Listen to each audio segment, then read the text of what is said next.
Over 300 years before the birth of Christ, a 22-year-old man embarked on a meteoric campaign of conquest. By its triumphant end, he was undisputed master of an empire that stretched from the Nile to the Indus. To his countrymen, he was the embodiment of glory, a heroic warrior in the classical mold. To his soldiers, an inspiring leader who shared the bitter hardships of constant campaigning with unflagging energy. To his courtiers, he was a descendant of the Olympian gods, worthy of worship as a divine being. In the unfailing pursuit of his destiny, he would shape the history of the world. His name was Alexander. To posterity, he would be Alexander the Great.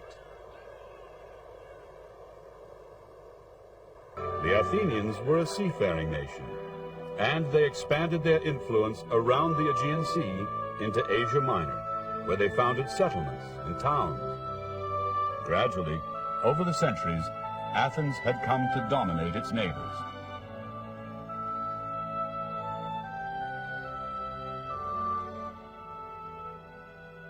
Its democratic government was taken as a model for the world.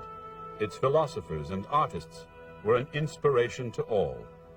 Although they would never admit it openly, Athenian civilization was the cultural pinnacle to which other Greek states aspired. But beside the positive things in life, there was also the reverse side of the coin. Athens had often become embroiled in a series of bitter wars. The most notable of these was the Great Peloponnesian War against Sparta. 150 years before Alexander, the great Persian king Xerxes had swept through mainland Greece. Athens had fallen. Its people were humiliated and its temples desecrated. Although Xerxes was eventually defeated, the sacking of their city left the Athenians with a historical desire for revenge. But revenge needed strength. Real strength demanded a united Greece, because only then could they elect a captain general to lead their armies to liberate Asia Minor. By the year of Alexander's birth, 356 BC, it looked as if a suitable candidate had appeared. The great man was Alexander's father, Philip II of Macedonia. Curious enough, to the Greeks, who lived, of course, to the south of Macedonia, he was a barbarian. He spoke Greek with an accent, as anyone did who was outside Attica and the Peloponnese. And yet Macedonia that he ruled was very wealthy, because he had the gold mines there and he had silver mines. But King Philip was able to mold the raw material of the Macedonian army into a formidable professional fighting force. The military innovations of Philip of Macedon have their roots in a period when he was a teenager. He was exiled from his own country, and he spent a period of several years in Thebes, the main city of Boeotia, in the company of Theban generals who had made Thebes the most important fighting force in the whole of Greece in the first part of the 4th century before Christ. And here in Thebes, the young Philip learnt the new techniques of war, the benefits of training, of standing armies, the benefits of uniform equipment for all members of the fighting force, and the benefits of a fighting force which was bonded by close personal ties, so that one man fought beside another, did not yield in the slightest while his partner was still alive.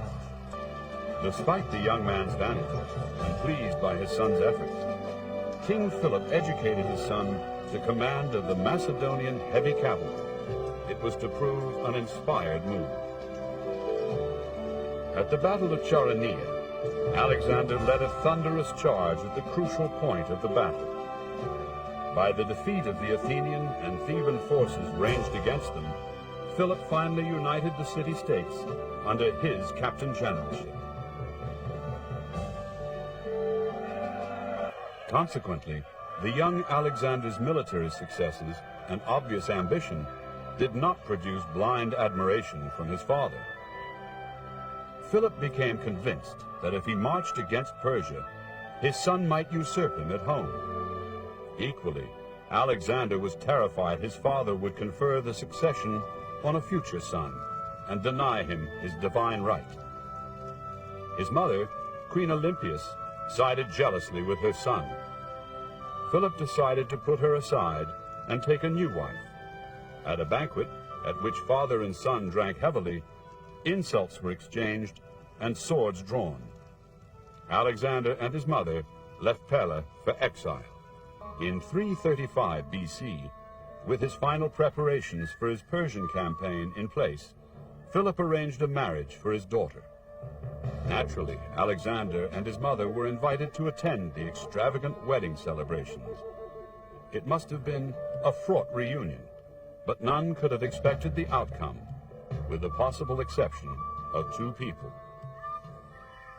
On the second day of the marriage festivities, King Philip was brutally assassinated by one of his own bodyguards.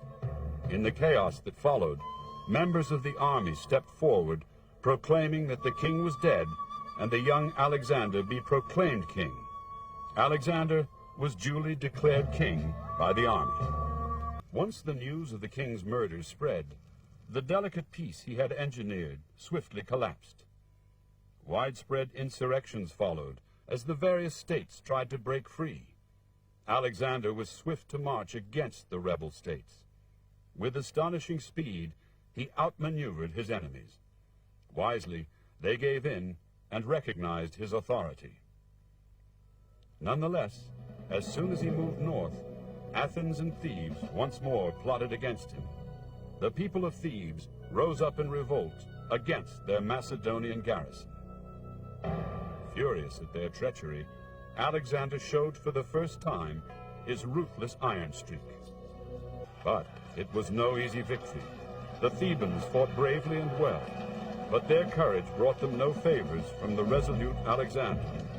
The prisoners were massacred where they stood, and the city was stormed, plundered, and burned to the ground.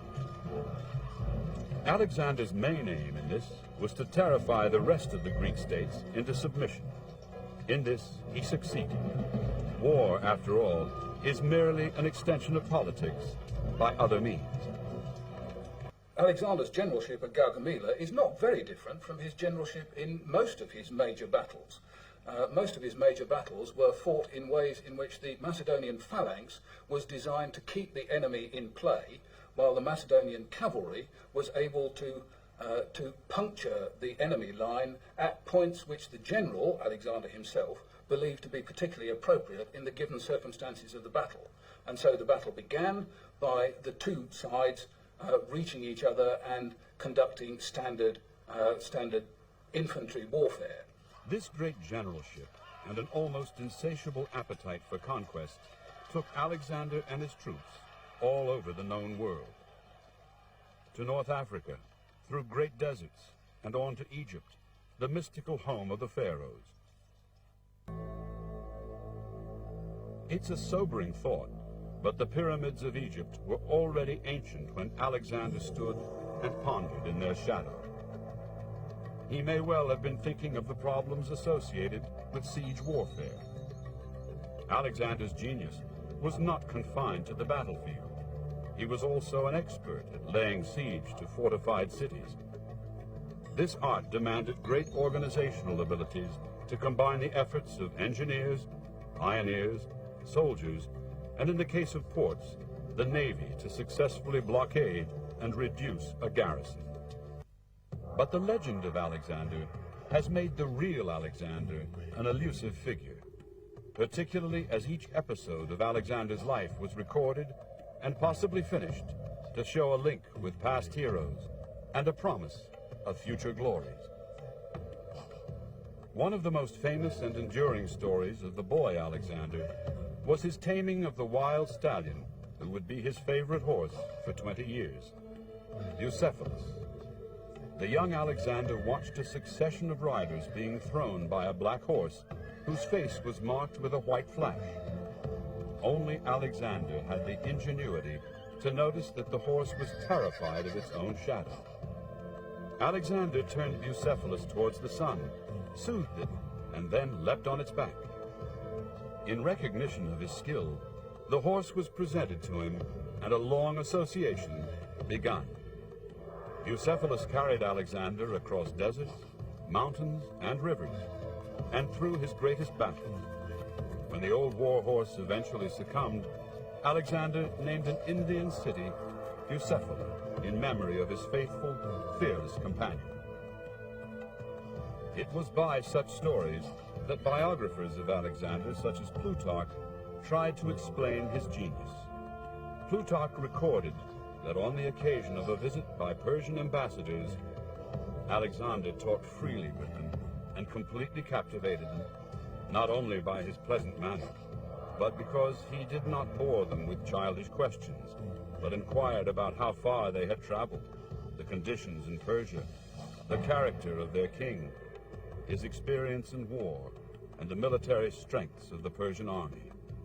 Ancient prophecies, strange omens, miraculous occurrences. As Alexander's conquests progressed and his fame grew, so did the belief among his enemies that he was godlike. Alexander's personal belief in his divinity became an issue that would divide his followers. To his fellow Macedonians, it was an excuse for him to distance himself from them. To the Egyptians, who enthroned him as their pharaoh, his divinity was obvious by his victories. For a successful young man, weighed down by such tribulations, and convinced from birth of his right to rule, he was remarkably astute. Constantly surrounded by flattering tongues, the temptations towards rash behavior must have been great. But Alexander was always careful to observe religious protocol and tradition. As he passed through the Persian Empire, Egypt, and India, he always protected local temples and honored local gods. Behind his courtesy, there were other reasons to woo the support of priests and nobles in his conquered domains. Restlessness was a trait that never left him. It could be argued that he was more interested in conquering new territories than ruling the ones he had. It was certainly true that having embarked on the Persian campaigns, Alexander's interest in the narrow-minded politics of Greece waned. He exhibited no sentimental attachment to his birthplace, and this was clear to his subordinates. The legacy of Alexander the Great is still with us, because not only did he conquer the whole of the then known world, he founded a new world. Up until the time when he became king, we refer to the period as Hellenic. After Alexander, we call it Hellenistic, and indeed we use that term to describe art and the coinage, all sorts of things. It becomes a chronological indicator and an artistic indicator, because he had brought together this world. And his legacy as such is the fact that he took Greek culture to the ends of the earth. There were Greek cities founded in Afghanistan. And then, of course, the whole thing fragmented in 323 BC when he died of fever at Babylon. The generals had no one to hang on to. They weren't the statesmen that he was. Some were. Ptolemy went to Egypt and founded a kingdom there. Others fought amongst themselves, gradually killed themselves off. And that was the end of the great empire of Alexander, then an empire that encompassed the whole of the then known world.